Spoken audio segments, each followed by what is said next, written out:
Amém. Glória a Deus. Saúde a cada um e a todos com a paz do Senhor Jesus. Amém. Vamos abrir agora com nossas Bíblias aqui no Salmo 23.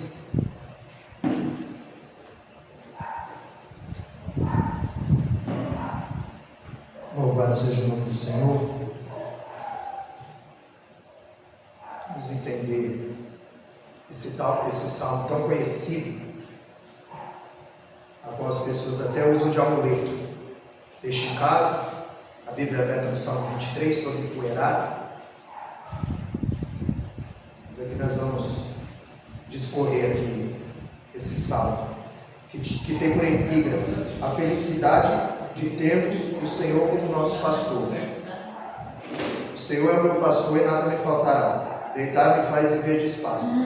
Guia-me mansamente às águas tranquilas. Refrigera a minha alma. Guia-me pela vereda da justiça por amor do seu nome. Ainda que eu andasse pelo vale da sombra da morte, não temeria mal algum, porque tu estás comigo, a tua vara e o teu cajado me consolam. Prepara uma mesa na presença dos meus inimigos, unge a minha cabeça com óleo e meu cálice transborda. Certamente que a bondade e a misericórdia do Senhor me seguirão todos os dias da minha vida, e habitarei na casa do Senhor por longos dias. Esse é o Salmo 23, extremamente conhecido. Sabemos que os salmos eles fazem parte dos cânticos sagrados dos hebreus. No hebraico ele é chamado de Tehillim, ou seja, são louvores. No grego é chamado de psalmes, que são hinos. A maioria é composta por Davi, são 74 poemas. Asaf compôs 12, Ezequias, o rei Ezequias, que ele diz Isaías capítulo 38, a qual adormeceu, ele compôs 1. Salomão compôs, Moisés compôs salmos, e sabemos que ele faz parte dos livros poéticos. Do Salmo 120 ao Salmo 134 fica conhecido como Cântico dos Degraus, quando eles estavam exilados e eles tinham saudade da sua terra. Então ali era o Cântico dos Degraus, eles iam cantando e voltando, aleluia, para a sua terra. O Salmo 116, que é atribuído ao rei Ezequias, ele faz uma oração e diz que para Deus se lembrar daquilo que ele tinha feito para o Senhor. Então no Salmo 116, o verso 12, ele diz: o que farei eu pelos benefícios que o Senhor tem feito na minha vida? E no verso 8, ele diz: porque ele livrou os meus pés da queda, meus olhos da lágrima e a minha alma da morte. Atribuído ao rei Ezequias. Ali ele estava nos ensinando que Deus ele tem provisão espiritual, emocional e física, que está atrelado ao Salmo 121. Salmo 121, verso 3 diz: não vacilar, não deixará vacilar o teu pé. Proteção para a vida física. No verso 3, no verso 7, a Bíblia diz que o Senhor vai te livrar de todo mal, o Senhor vai guardar a tua alma. Provisão para o espiritual. E no verso 8, que é o último versículo do capítulo, ele vai guardar a tua entrada e a tua saída, hoje e sempre. Proteção emocional. Sabemos que o Salmo 23 é um dos mais conhecidos. Ele foi escrito por Davi, e Davi ele não só escreve, como ele vive esse salmo, porque pastorear e plantar estavam entrelaçados, se fundiam, e pastorear em Israel era um trabalho desprezado. E Davi era alguém que era desprezado dentro da sua família. Era o caso aqui que nós trouxemos, né? A cana trilhada, aquilo que não serve, aquilo que é desprezado. Esse era Davi no meio da sua família. É por isso que 1 Samuel capítulo 16, verso 12, a Bíblia ressalta que Davi era ruivo. E por que a Bíblia ressalta que Davi era ruivo? Quando nós estudamos de forma aprofundada a palavra Adão, o nome Adão, essa terminologia vem da raiz Adam, que significa homem vermelho. A palavra Edom significa vermelho. E os edomitas, quem é o pai dos edomitas? Esaú. Quando nós vemos Gênesis capítulo 25, verso 25, a Bíblia diz que ele saiu primeiro e era ruivo e peludo. Então Esaú é o pai dos edomitas, e Esaú era ruivo, isso significa vermelho. Então Adam, Edom significa vermelho. E conforme a cultura judaica, em Gênesis capítulo 3, verso 17, Deus disse a Adão: maldito és, e por tua causa a terra está amaldiçoada. Então, na cultura judaica, quando nascia alguém ruivo, vermelho na família, eles tinham que a família foi amaldiçoada.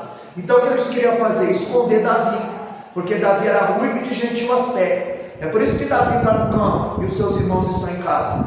É por isso que Davi está atrás das ovelhas malhadas, conforme 2 Samuel capítulo 7, verso 8. Detrás das ovelhas malhadas eu te tirei, porque as ovelhas malhadas não serviam para nada.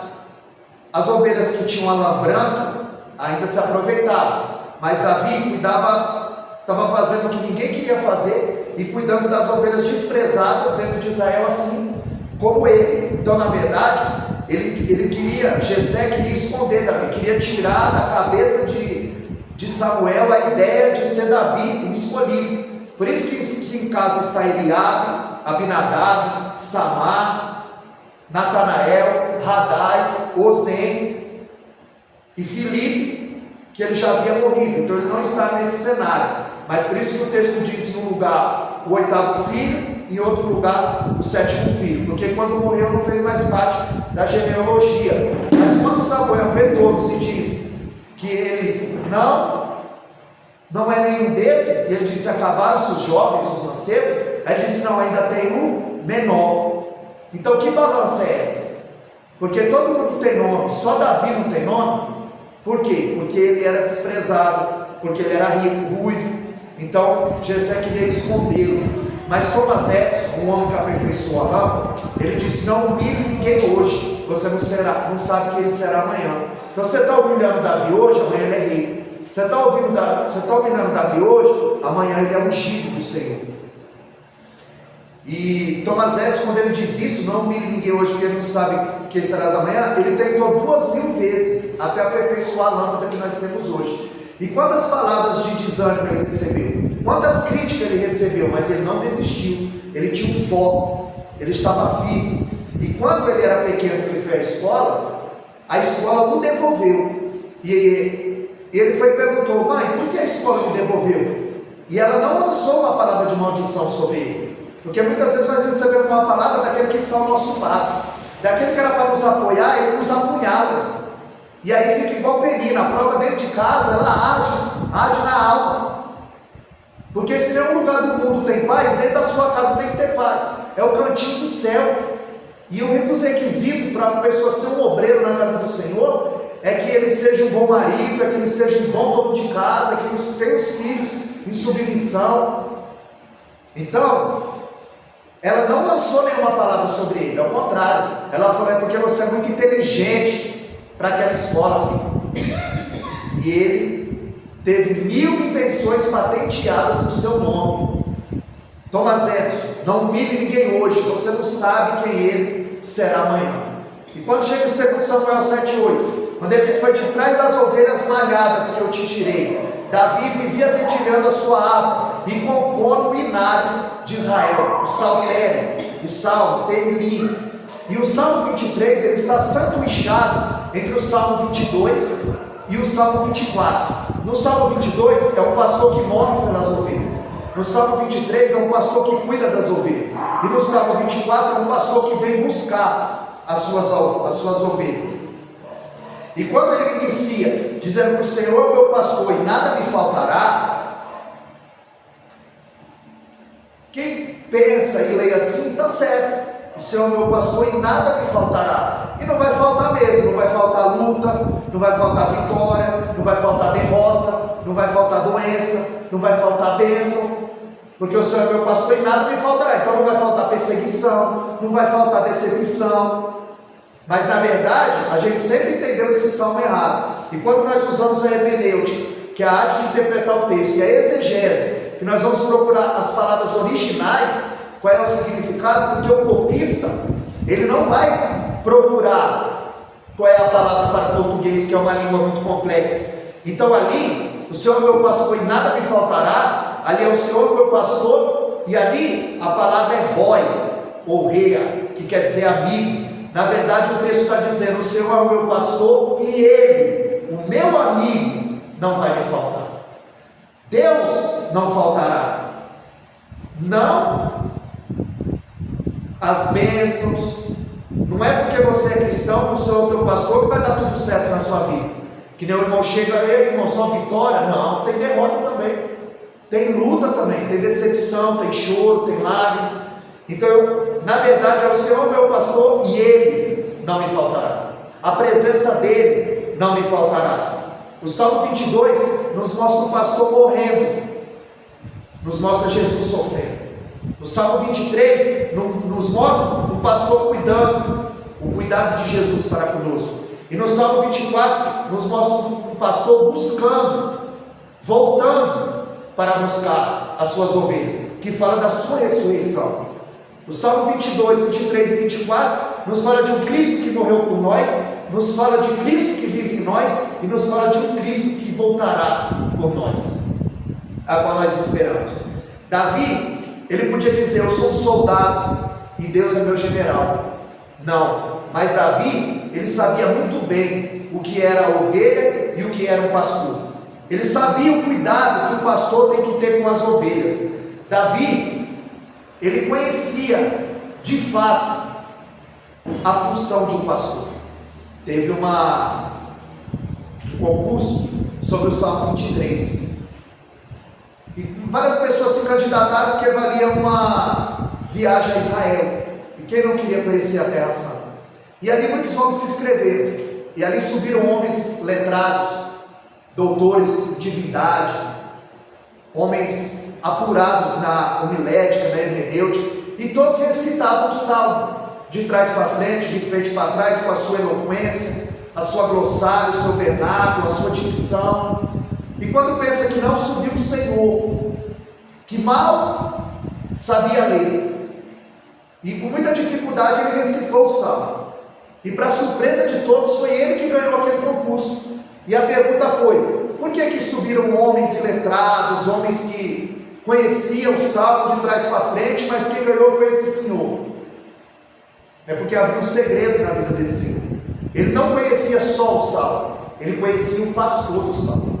Ele se relacionava com o pastor do salmo, ele orava ao pastor do salmo, ele jejuava, ele estava em comunhão com o pastor do salmo. Então, quando ele recitou, o temor caiu sobre a plateia, o auditório. Porque uma coisa, irmão, é pregar, outra coisa é pregar com unção. Uma coisa é você ter o Espírito, outra coisa é você ser cheio dele. Uma coisa é você ter o Espírito residente, habitando em você. A outra coisa é você ter ele presidente, presidindo a sua vida. Então, no verso 2 que ele vai dizer: deitar-me faz em verdes pastos. Tem um colega que, quando ele fala: vai ministrar, varão, esse final de semana? Vou. Aí ele fala que você possa levar as ovelhas a pastos verdejantes, ou seja, que você tenha uma boa palavra, que as pessoas venham se alimentar da palavra, que você venha continuar se debruçando, mergulhando nas Escrituras, como um escafandrista. Eu estou pronto a mergulhar nas entrelinhas da Bíblia para descobrir os seus segredos. Escafandro é um aparelho que o mergulhador usa para descobrir os mistérios no fundo do mar. Nós temos que ser como esse escafandrista, mergulhar na Bíblia, que não é rasa, para que nós possamos descobrir os segredos que a Bíblia nos traz, aquilo que está implícito no texto, as entrelinhas, a revelação do alto. Então, enquanto tem pasto, a ovelha não deita. Enquanto tem pasto, a ovelha não deita. E a ovelha é um animal ruminante. Os irmãos sabem o que é um animal ruminante? Um animal ruminante, como o boi, como a vaca, a ovelha, a cabra, eles são animais ruminantes. O que é isso? O animal ruminante, ele come, desce para o seu estômago, depois aquela mesma comida volta para a sua boca, e ele mastiga de novo, aí ele engole, depois volta, mas assim tem que ser a ovelha dentro da igreja. A ovelha tem que mastigar a palavra, a ovelha tem que ficar atenta à palavra.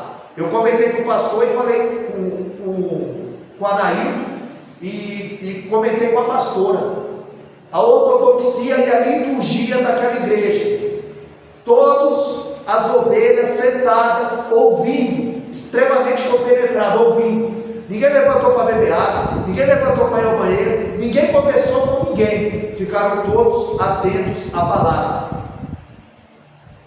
Foi um culto maravilhoso, aonde Deus falou, e as ovelhas ali eu tenho certeza que ficaram ruminando aquela palavra.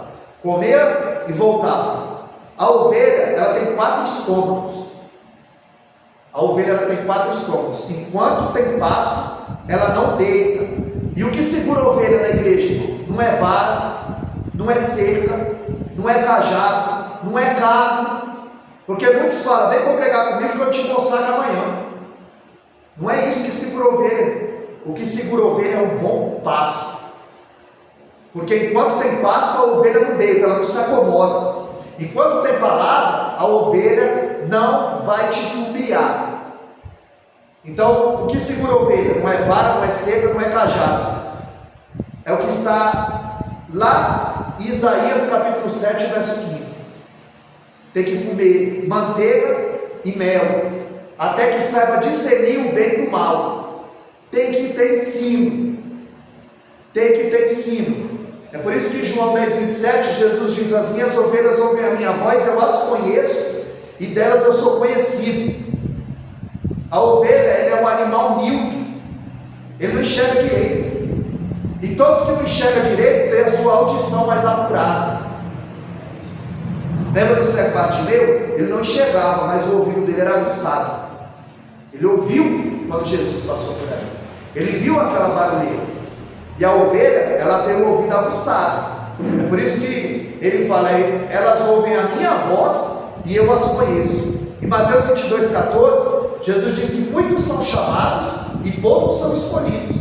Porque todo mundo recebe o chamado, quer dizer, todo mundo ouve, mas só a ovelha ouve com o coração. É quando a palavra desce para o coração. Billy Graham, ele dizia que nós somos extremamente limitados, que nós temos lábios de barro, nós só podemos falar os ouvidos. Só quem fala o coração é o Espírito Santo. Só quem fala no mais profundo do ser é o Espírito Santo. Mas para que a palavra, o bastão do Evangelho, tenha efeito na nossa boca, nós devemos estar em comunhão, desviando do mal, buscando a presença do Deus eterno, em constante oração. Porque Deus sabe quem são as suas ovelhas. Quando nós lemos em 2 Timóteo capítulo 2, o verso 19, a Bíblia diz que o Senhor conhece os que são seus. Em João capítulo 15, o verso 16, não foi vós que escolheste a mim, mas foi Deus que escolheste a vós, para que vades e deis fruto, e o vosso fruto permaneça. Quando nós lemos no Salmo 100, o verso 3, foi Ele, não nós, que nos escolheu para ser ovelha do seu pasto. Ou seja, foi o Senhor que nos escolheu. Em Atos 9,15, Deus disse para Ananias: vai, porque este é para mim um vaso escolhido. Foi Deus que escolheu Paulo. Paulo não se converteu, ele foi convertido. Paulo não se rendeu, ele foi rendido. Porque o Senhor tinha uma obra, o Senhor o chamou. Em Jeremias 1,5, Jeremias queria seguir o seu pai, ser um sacerdote, porque o sacerdote já sabia o que tinha que fazer, todo o ritual, a liturgia do culto. Mas o profeta não, porque o sacerdote recebia do homem e entregava para Deus. O profeta recebia de Deus e entregava para o homem. Jeremias não queria ser profeta, mas no capítulo 1, no verso 5, ele diz: antes que te formasse no ventre da tua mãe, eu te escolhi, te chamei, te dei a nação como profeta. Porque é Deus que chama, é Deus que faz. Em Efésios capítulo 1, verso 4, diz que Ele nos escolheu nele, nos elegeu nele antes da fundação do mundo. O plano, a presciência de Deus, a onisciência, é o Deus que conhece tudo. Ou seja, Deus ele escolhe, ele chama e ele salva. Em João 10,9, ele diz: eu sou a porta, aquele que passar por mim salvar-se-á, entrará, sairá e achará pastagem. Então Jesus ele diz em João capítulo 10, que está extremamente atrelado ao Salmo 23, que ele é a porta, porque no aprisco, onde as ovelhas ficavam, havia um muro e tinha uma parte livre para que as ovelhas passassem. E o pastor, quando reunia as ovelhas, ele se deitava ali, ele dormia ali, ele era a porta das ovelhas, para que o predador não entrasse, ele protegia as ovelhas. Quando ele saía com as ovelhas, ele contava onde ele estava, na porta do aprisco. É por isso que ele está dizendo: eu sou a porta, aquele que passar por mim, com o meu aprisco, para a minha igreja, para o meu curral, para a arca, porque Noé colocou a sua família na arca. Hoje nós temos uma arca chamada igreja. Nós precisamos colocar todos dentro dessa arca, antes que Jesus volte. E quando ele está dizendo aqui que ele é a porta, em João 5,2, a Bíblia diz que próximo à porta das ovelhas havia um tanque chamado Betesda. O que é essa porta das ovelhas? Que Neemias capítulo 3, verso 1, ele também nos fala da porta das ovelhas. Quando ele reconstruiu a porta das ovelhas, que era por onde as ovelhas passavam para ser sacrificada na Páscoa. As ovelhas, elas são fêmeas. O macho é carneiro e o cordeiro é até 1 ano de idade. Um cordeiro, ele é cordeiro até 1 ano de idade, sem mancha e sem marca. Era esse cordeiro que era sacrificado para encobrir o pecado. É por isso que João 29 ele tira o pecado do mundo, porque ele foi o sacrifício perfeito. Ele foi o cordeiro de Deus. Antes era o cordeiro do homem para Deus e cobria. Agora é o cordeiro de Deus para o homem, o cordeiro perfeito, Jesus sem mancha e sem marca. Então o filhote até 1 ano de idade, ele é cordeiro. E agora está chegando a Páscoa, e o mercado já começou a se mexer, porque virou negócio, porque eles só querem oferir lucro, que nós falamos aqui terça-feira passada, o que acontecia dentro do templo, porque Jesus virou as mesas. Falamos aqui o que Anás e Caifás estavam fazendo, comércio, e Jesus chega e vira tudo. E hoje é diferente, está se mexendo no mercado, porque trocaram o cordeiro pelo coelho, trocaram o chocolate pelo sangue, porque o sangue nos causa repulsa. Tem gente que não pode ver sangue, mas ele adora o chocolate, porque o sangue nos causa repulsa, mas o chocolate é doce ao paladar. A palavra de Deus ela é doce ao paladar, mas no ventre ela se faz amarga. Foi o que ele disse para o profeta Ezequiel: primeiro come e depois fala. E Ezequiel capítulo 3: era doce na minha boca, mas foi amargo no meu ventre. Porque a palavra é como injeção, irmão. Vai doer, mas vai curar. É necessário para sarar. Então o que eles estão fazendo? Trocando o cordeiro pelo chocolate. O coelho não bota ovo, ainda mais de chocolate. É uma enganação. Eles querem maquiar, mascarar aquilo que Cristo fez por nós, enganar das nossas crianças. Quando vai chegar na Páscoa, a criança não pensa no sacrifício, no cordeiro, no que Jesus fez. Ela pensa no chocolate, e é caro o chocolate, e a salvação é de graça, e ninguém quer. É como diz: a graça é de graça, mas custou caro, custou a vida do Filho de Deus. Aí ele vai dizer: me leva às águas tranquilas.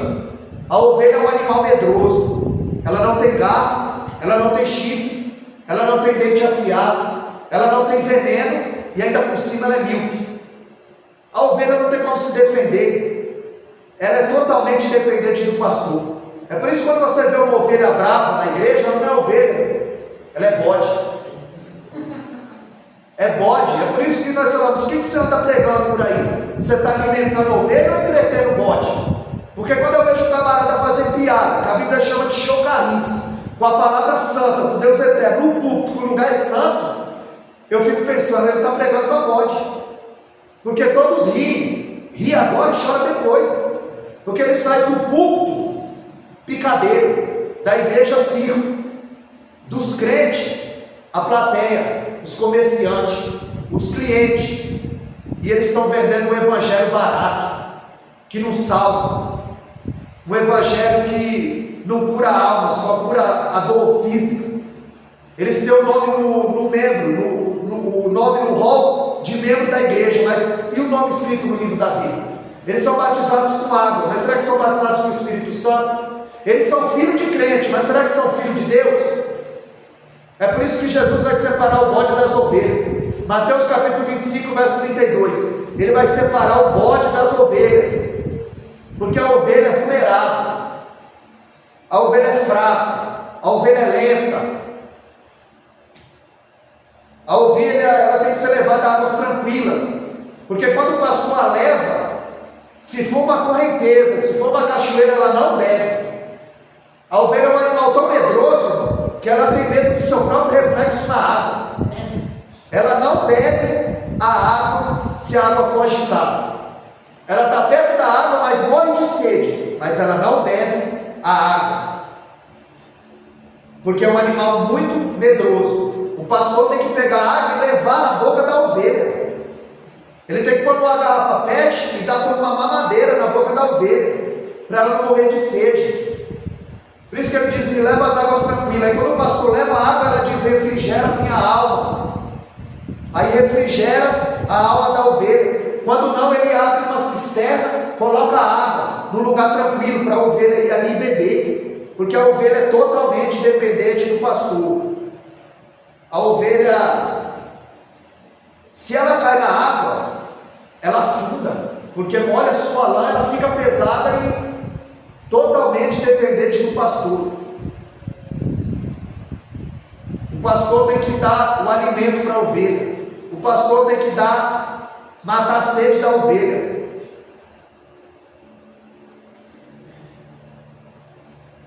Quando ela faz isso, refrigera a minha alma, ele está dizendo: o pastor é quem me acalma. O pastor é quem me dá segurança. Eu perto do pastor, eu estou tranquilo, porque o pastor é um homem de Deus, é um homem de oração, é um homem que Deus designou para fazer a vontade do Deus eterno. E quando ele diz: guia-me pela vereda da sua justiça, no caminho, é o caminho, a vereda são os caminhos, são as sendas. O caminho da ovelha, irmão, tem deserto. No caminho da ovelha tem vale, tem fornalha, tem luta, tem perseguição. Não é mil maravilha não, porque quando você aceitou Jesus, você não aceitou só Jesus, você aceitou a luta, a prova, a perseguição, porque a intenção do adversário era parar Jesus. Ele não queria que Jesus chegasse à cruz. Você acha que ele quer que você chegue, que você alcance a coroa que está prometida se nós somos fiéis? Então, no caminho da ovelha tem perseguição, derrota, não é só vitória. As ovelhas, elas são mamíferos e elas chegam a pesar 50 quilos, e na tosquia a sua lã dá de 4 a 12 quilos. A ovelha dá 1,5 litro de leite por dia. É necessário 5 litros de leite para que se faça 1 quilo de queijo. A ovelha, ela é carente e ela não aceita a troca do pastor. É por isso que às vezes ele coloca umas crianças para estar junto com o pastor, para quando esse pastor envelhecer, morrer, as ovelhas já estão acostumadas com o pastor que vai vir, ou segundo o pastor. Porque a ovelha, ela conhece a voz e ela conhece o cheiro do pastor. E ela é um animal extremamente dependente, carente, e ela morre de depressão. Acontece isso com os animais. O cachorro, a minha sogra foi viajar agora, a minha esposa estava preocupada com o cachorro que nem aparecia. E ela chamava: aonde que a Meg está? Por quê? Porque o cachorro entra em depressão, o cachorro sente saudade. E o cachorro conhece a voz e conhece o cheiro. E assim a ovelha, ela conhece a voz e conhece o cheiro. A ovelha tem que conhecer o cheiro. E quando nós vemos aqui 1 Timóteo 6,16, aquele que habita na luz inacessível, a qual nem o homem viu e nem pode ver. Quando nós vemos em João 1,18, a Bíblia diz que Deus nunca foi visto por alguém, mas o Filho que teve no seio do Pai se nos revelou. Ou seja, nós não podemos vê-lo, mas nós conhecemos o seu cheiro, o cheiro da sua glória, o cheiro da sua presença. A ovelha conhece o cheiro do pastor. É por isso que é para ela ir se acostumando, porque é com o cheiro, é com a voz. E geralmente tem os cães pastores. O pastor com 2 cães, um na frente do rebanho e outro atrás do rebanho. Alguns chamam de bondade, outros chamam de misericórdia. A bondade vai na frente, a misericórdia vai atrás. Os cachorros vão cuidando das ovelhas, porque o anjo acampa ao redor daqueles que temem os livra, porque você tem dono. 1 Pedro 5,8, o diabo anda ao derredor, mas ao teu redor, os anjos acampam ao redor. Eles são espíritos ministradores enviados em favor daquele que há de herdar a vida eterna. Você pode ter certeza que tem um anjo, mas não é o que eles querem ouvir. Tem um anjo com a bandeja passando aí, dando a tua vitória, teu nome está limpando lá no SPC sem você pagar. Não, não é isso. Eles são espíritos ministradores em favor daqueles que hão de herdar a vida eterna. Os anjos acampam ao redor. E esses cachorros, eles usavam uma coleira com espinhos pontiagudos extremamente afiados, porque quando o predador vinha, ele já atacava o cachorro e ia na jugular, e ele tinha espinhos para defender o rebanho, porque Deus, ele tem um zelo com o seu rebanho. Um cachorro bondade e outro cachorro misericórdia. Um ia na frente e o outro ia atrás. A bondade vai na frente, a misericórdia vai atrás. Grandes homens de Deus foram pastores. O primeiro pastor, Abel, era pastor de ovelhas. Ele ofereceu sacrifício a Deus, e Deus se agradou do sacrifício dele. E por que Deus não se agradou do sacrifício de Caim, seu irmão? Porque a Bíblia diz em primeira carta de João, capítulo 3, no verso 12, que Caim era do maligno, que Caim era mau. Não era porque era as primícias da terra, era fruto. E porque o outro não, é porque Abel era um homem bom e Caim era um homem mau. Porque antes de Deus receber a oferta, ele recebe o ofertante. E como é que está o ofertante diante de Deus? Antes de ele receber a oferta da tua mão, a tua oração, o teu jejum, o teu dízimo, a tua oferta, ele recebe você, a tua vida. Abraão, pastor. Jacó, pastor. Isaac, pastor. Jesus disse em Mateus capítulo 22, verso 32: eu sou o Deus de Abraão, o Deus de Isaac, o Deus de Jacó. Eu sou o Deus dos pastores. Eu sou o Deus da aliança. Eu sou o Deus dos teus pais. Moisés era pastor de ovelha. Ele passa 40 anos no deserto, ele passa 40 anos no palácio, e ele passa 40 anos apacentando ovelha. O pastor tem cheiro de ovelha. O pastor um dia foi ovelha. O pastor conhece o ofício. Davi estava fazendo o quê? Apacentando ovelha. Ele não sabia, Samuel não sabia, Jessé não sabia, os irmãos, nem ele sabia que aquele dia era o dia dele. Apacentando ovelha. Jesus, supremo pastor, ele diz: eu sou o bom pastor.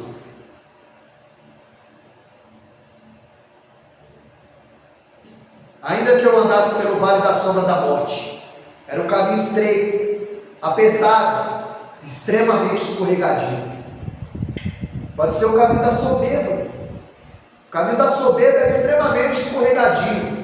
Se nós não tivermos a ciência, se nós tivermos cônscio, que é Deus que usa, que é Deus que dá a sabedoria para o homem, que é Deus que dá a disposição do homem, que Mateus capítulo 10, verso 20, é Ele que faz lembrar do que você tem que dizer, que é Ele que dá a respiração, a sabedoria, a inteligência a cada um. Se nós tomarmos cuidado e deixarmos a soberba entrar, colocarmos o eu, aí Deus tira o seu. Mas quando o homem tira o eu, aí Deus põe o seu. É um âmbito, um campo extremamente escorregadio. Transformou demônios, transformou anjos em demônios. A soberba, ele disse: eu subirei e serei semelhante ao Altíssimo. Jesus nos dá o maior exemplo, dizendo: eu descerei e serei semelhante ao homem. O maior milagre não foi o homem pisar na lua, foi Deus pisar na terra. O adversário se exalta e o nosso Deus se humilha. Nós temos que se humilhar cada dia mais debaixo da potente mão de Deus. Era um caminho extremamente escorregadio, apertado e estreito. O povo habitava em tendas, porque a água aparecia aqui, depois ela desaparecia e brotava em outro lugar no deserto. É por isso que eles eram nômades, eles viviam em tendas, eles viviam peregrinando.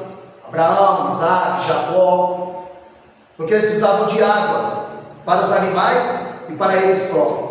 Eles andavam cerca de alguns quilômetros para encontrar água, e eles contavam as ovelhas, quando saía e quando voltava. Ele estava na porta, ele disse: eu sou a porta. E quando elas passavam, ele contava com o seu cajado, e quando voltava, ele contava. É por isso que quando Jesus fala em Lucas capítulo 15, ele fala a parábola da ovelha perdida, e ele fala que o homem tinha 100, se perder uma, ele deixa 99 e vai atrás de uma. E muitos acham um absurdo pôr 99 em risco para ir atrás de uma, até que eu tive ciência que essa uma era ele, essa uma era você, que Deus deixou várias justas no aprisco para ir atrás de você, Anaí, para ir atrás de mim, porque é Ele que chama, é Ele que escolhe. Então nesse vale havia cavernas, onde os animais ferozes se escondiam,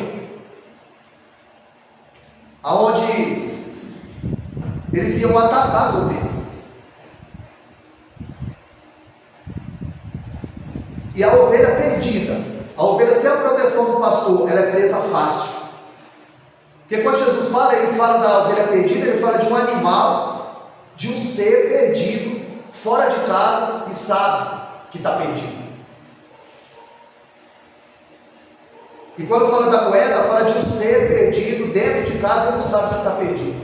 Tem ovelha perdida dentro da igreja e tem ovelha perdida fora da igreja. Tem muita gente perdida sem saber. Há dias o pastor foi comigo, eu preguei no Parque Santos Dumont, eu falei que tem gente que está tão perdida e não sabe que está perdida, e tropeça nas pequenas coisas. Se eu perguntar aqui, alguém come carne de urubu? Não, ninguém come carne de urubu, porque o urubu é carniceiro, o urubu come carniça, mas o camarão, a gente gosta, né? O camarão é bom, né, mano? É caro, iguaria, né? O camarão é o urubu do mar, o camarão é carniceiro, ele só come carniça.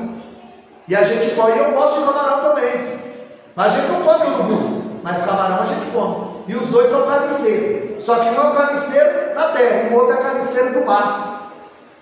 É muita gente perdida, irmão, não sabe que está perdido, tem que ter ciência do que está fazendo, que está comendo camarão, é gostoso, está comendo carniceiro, está comendo algo que só come carniça. E ele vai dizer que em Gênesis capítulo 13 e o verso 9, que os pastores de Abraão, os pastores de Ló, eles brigaram, e Abraão chama Ló e diz: olha, a gente é parente, você é meu sobrinho, eu já não pode estar brigando, faz o seguinte, se você for para a direita eu vou para a esquerda, se você for para a esquerda eu vou para a direita. A Bíblia diz que Ló viu as campinas e foi para lá, e Abraão foi para o vale, porque Abraão sabia que planície sem Deus é vale, e o vale com Deus é planície, porque nós precisamos estar com Deus eterno, na prova, na luta, mas você tem um pastor que está te guiando, que está cuidando, um pastor que está com o seu cajado na mão, que às vezes usa a vara, que às vezes usa o cajado. A tua vara e o teu cajado me consolam. Tinha 3 funções o cajado: protetora, disciplinadora e salvadora. A vara era usada como disciplina. Em Provérbios 29:15, a vara de Deus dá disciplina e dá sabedoria. A vara da disciplina de Deus dá sabedoria. Várias vezes Deus usou a vara para disciplinar o povo, colocou o povo exilado lá na Babilônia para aprender. A vara, a disciplina de Deus. E quando a ovelha ia saindo fora do rebanho, ia saindo fora do caminho, ele usava a vara, voltar para o caminho, para disciplinar. Era usada como cajado, tinha uma função salvadora. Quando a ovelha caía no buraco, no fim desse cajado era encurvado, como guarda-chuva, porque ele resgatava a ovelha, salvadora. A ovelha caía, ele usava o cajado para resgatá-la. O cajado do pastor tem uma função: disciplinar e orientar e salvar. Quando nós vemos no final do cajado embutido tinha uma lança, para quando os predadores viessem, o pastor defendia as ovelhas. Quando ele diz que o mercenário, que não é pastor, foge, mercenário era dado ao homem que cuidava das ovelhas. Ele recebia o salário para cuidar das ovelhas, mas a ovelha não era dele. Então quando o predador vinha, ele fugia e deixava as ovelhas. Esse é o mercenário da Bíblia, que só queria o leite, a lã e a carne da ovelha. Aqui ele está dizendo que o mesmo Deus que castiga é o mesmo Deus que protege. Em Hebreus capítulo 12 e o verso 6, o texto nos diz que Deus ele corrige e castiga aquele que ama. E se você aceita a correção, você é filho. Se você não aceita, você é bastardo. Romanos 11, 22, considerai a bondade e a severidade de Deus. Porque 1 de João 4,8, Deus é amor. Mas em Salmo 11, 7, ele também é justiça. Então não adianta falar só que Deus é amor, porque Deus ele corrige aquele que ele ama. Deus ele castiga aquele que ele ama. O Salmo 31, 23 diz que ele protege quem confia nele e castiga o soberbo, o rebelde, o arrogante. Aí ele vai dizer: preparas uma mesa na presença do meu provisão. O pastor usava o cajado, mas o pastor também usava o alforje. Você está achando que Davi foi um aventureiro? Ele ia enfrentar Golias. Só a armadura dele era aí, que pesava 100 quilos. O homem com quase 3 metros de altura. Você acha que Davi ia? A Bíblia diz em Juízes, capítulo 20, verso 16, que Deus separou 700 homens, que com a canhota e uma funda na mão, acertava um fio de cabelo e não errava. Já pensou que mira? Acertar um fio de cabelo com um alforje sem errar? O pastor também tinha um alforje. Davi era perito. Deus separou 700 homens canhotos que não erravam um fio de cabelo. Aí Davi está olhando para o gigante e ele falou: ele é tão grande que não dá para errar. Se o camarada acerta um fio de cabelo, ele não vai acertar na testa do gigante? Porque Deus é que capacita o homem, é dele que vem a vitória. É por isso que no Salmo 20, verso 7, ele diz que uns confiam em carro, outros confiam em cavalo, mas nós faremos menção do nome do Senhor. Davi nunca ouviu como gigante. Davi dizia: esse circunciso que não tem promessa, que não é ovelha, que não tem pastor. Ele afronta o exército do Deus vivo. Prepara-se uma mesa, fala de provisão, fala do cuidado, fala de comunhão, fala de aliança, fala de encontro, fala da presença. Quando você se assenta à mesa com alguém, está fazendo aliança. São os laços familiares. A família se reúne em torno da mesa. E Davi nunca tinha se assentado à mesa com seus irmãos, porque na cultura judaica a preeminência, a primazia é do primogênito. É o primeiro filho. Aqui não, aqui é o caçulinha, né? É o caçulinha. Mas lá não, é o Eliabe, é o primeiro filho que tem a... Tanto que quando Samuel viu, Samuel falou: é ele. Alto, bonito, forte, experimentado na guerra. E não era. Era o menor, o desprezado, o Ivinho, que estava no campo, cuidando de ovelha. Ele estava lá cuidando de ovelha e estava dando testemunho dele lá no palácio. Quando você está no campo, alguém dá testemunho de você lá no palácio. Você conhece alguém que toca bem? Conheço. Filho de Jessé, o belemita. Ele é cheio de Deus, tem talento, é sisudo, porque ele nunca tinha se assentado à mesa. E Samuel falou: nós não vamos nos assentar à mesa enquanto ele não chegar. Enquanto ele não chegar, nós não vamos assentar à mesa. Ele nunca tinha sentado com os irmãos. E quando Davi chega, o texto dá um ressalto, o texto dá um realce profundo. Samuel, levanta-te, Samuel, porque ninguém recebe um rei sentado. Levanta e unge, porque este é o que eu escolhi. Samuel se levanta quando Davi chega e o Senhor fala: unge, porque este é, o rei chegou. A mesa, presença, comunhão, cuidado, provisão. Unge a minha cabeça com óleo. Fala de uma pessoa saudável. Eclesiastes 9:8: todo o tempo seja lava as tuas vestes e nunca falte óleo sobre a tua cabeça. A presença do Espírito Santo. Porque João 15:5 ele diz: sem mim nada podeis fazer. Nós precisamos da unção, do Espírito, da aprovação de Deus.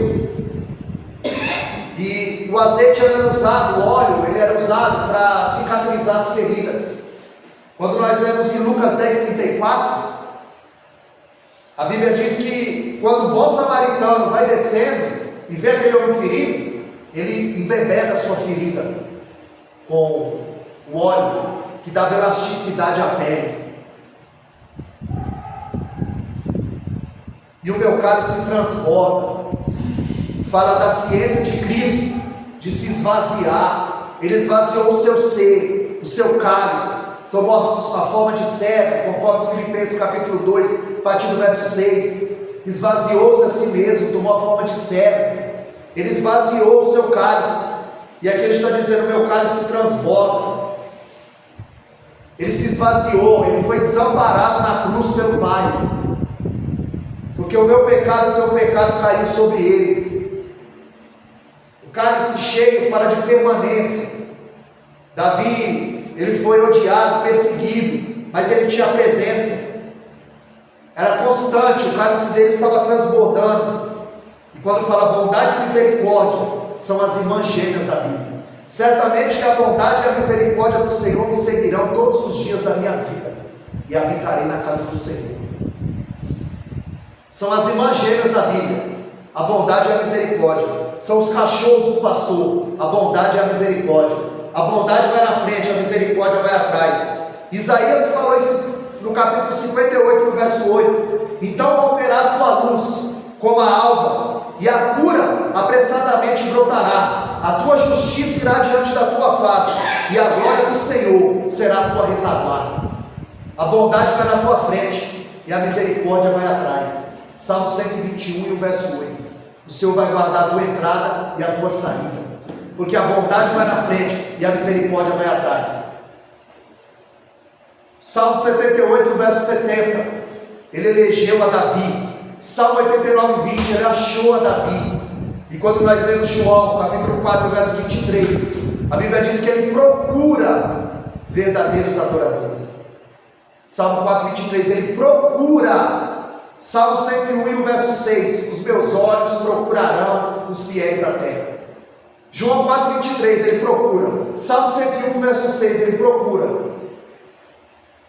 E no Salmo 89, 20, ele fala: achei a Davi. O Pai procura e acha Davi. O Pai tem que nos achar na brecha, na posição, com o cálice transbordando. O Salmo 23 nos fala de presença e nos fala de provisão. O Senhor é meu pastor e Ele não me faltará. Presença. A tua vara e o teu cajado estão comigo. Tu estás comigo, e a tua vara e o teu cajado me consolam. Tu estás comigo. Presença. E habitarei na casa do Senhor. Presença. Davi almejava a presença, queria estar na presença. Alegrei-me quando me disseram: vamos à casa do Senhor. Salmo 122. João 14, 18, ele disse: eu não vos deixarei órfãos, eu garanto a minha presença. Mateus 28, 20, eis que estou convosco até a consumação do século. Presença. Em João 16, 9, ele disse: se eu não for o Consolador, não venho. Presença. Davi no Salmo 51, 11, ele disse: não retira de mim o teu espírito e não me lança fora da tua presença. O importante para Davi era a presença. Ele não estava preocupado com o reino, com mulher, com dinheiro. Ele estava preocupado com a presença. 1 Coríntios 3,16, nós somos o templo e morada do Espírito Santo. Presença. 1 Coríntios capítulo 6, verso 19, não sabeis vós se o vosso corpo é templo do Espírito Santo? Presença. O Salmo 31, 20. No abrigo da tua presença, tu me escondes.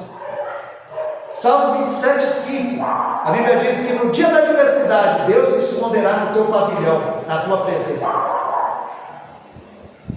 Então, o Salmo 23, ele fala de presença, mas ele também fala de provisão. Ele fala de pastos verdejantes.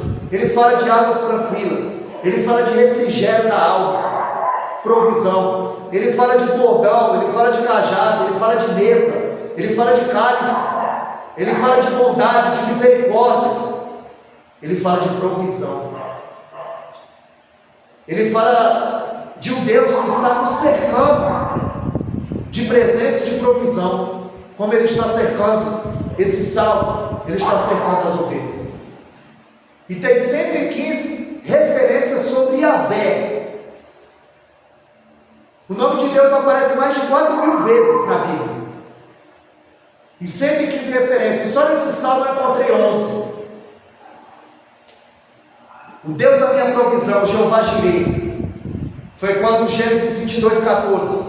Abraão chamou aquele lugar de o Senhor proverá. Porque ele é Jeová Jireh, o Deus da minha provisão. Ele é o Jeová Raá, o Senhor é o meu pastor. Salmo 23, 1. Ele é o meu pastor e ele não me faltará, porque ele é Jeová Raá. Jeová Rafá, o Deus que te sara. Êxodo 15, 26. Se ouvires a minha voz, atentares para o meu mandamento, fizer o que é reto aos meus olhos, eu não colocarei as enfermidades do Egito em vós, porque eu sou o Senhor que te sara, o Jeová Rafá. No Salmo 23 eu achei o Jeová Shalom, o Senhor é a nossa paz. Isaías 9,6, ele é o príncipe da paz, porque ele é Jeová Shalom, o Senhor é a nossa paz. Eu vi nesse salmo que ele é o Jeová Tsidkenu, o Senhor justiça nossa. É quando no Salmo 11,7 ele é justo e ama a justiça, porque ele é Jeová Tsidkenu. Quando eu vejo nesse salmo que ele é Jeová Nissi, o Senhor é a minha bandeira. Em Êxodo capítulo 17, verso 15, Moisés levantou um altar, estiou uma bandeira e disse que era para levantá-la bem alto, porque ele é Jeová Nissi, o Senhor é a minha bandeira.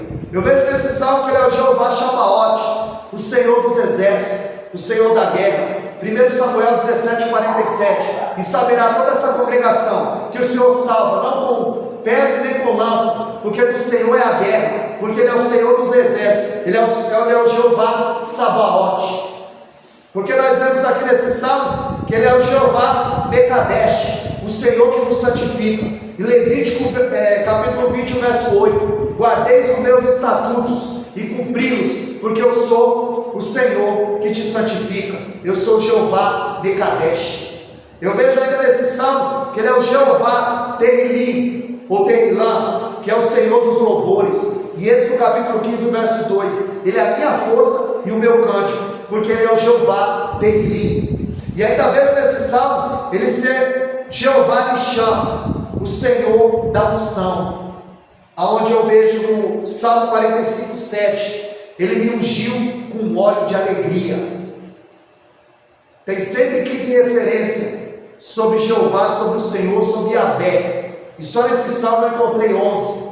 Ele é Jeová Jireh, ele é Jeová Rafá, ele é Jeová Rafá, ele é Jeová Shalom, ele é Jeová Tsidkenu, ele é Jeová Shammah, ele é Jeová Nissi, ele é Jeová Shabaoth, ele é o Jeová Mekadesh, ele é Jeová Terrilim, e ele é o Jeová Nisham, o Senhor da unção. Então que os irmãos possam guardar esse salmo no seu coração, porque agora você sabe que ele não é o Senhor que não vai deixar faltar nada, ele não vai deixar faltar a presença dele. E a senhora agradeço a oportunidade e as palmas.